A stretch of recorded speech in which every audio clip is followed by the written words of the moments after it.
Avec environ 3,8 millions d'habitants, Dubaï accueille chaque année des millions d'expatriés, d'investisseurs et de touristes.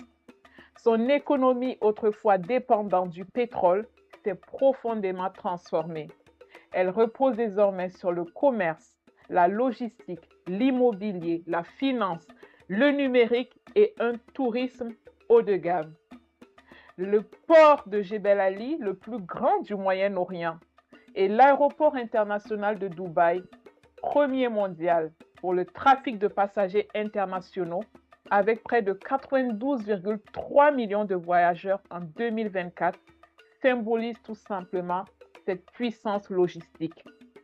Malgré un coût de la vie élevé et un environnement régional parfois complexe, Dubaï a su maintenir un cap clair.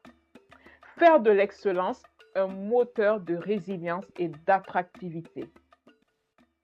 Mais Dubaï, ce n'est pas seulement le spectacle des tours vertigineuses et du luxe à perte de vue, c'est aussi une stratégie économique redoutablement cohérente portée par un modèle fiscal parmi les plus compétitifs au monde.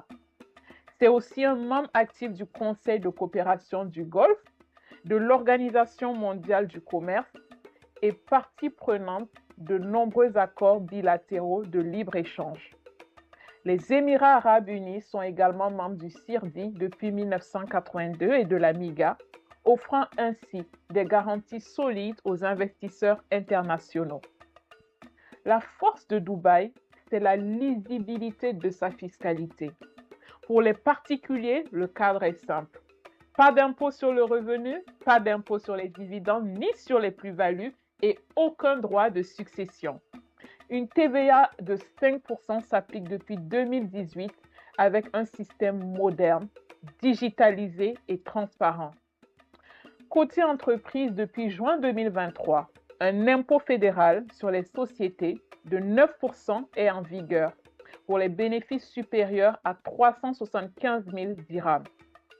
Les grands groupes internationaux, quant à eux, sont désormais soumis à un taux minimum effectif de 15%, conformément à la réforme mondiale portée par l'OCDE sur l'impôt minimum mondial.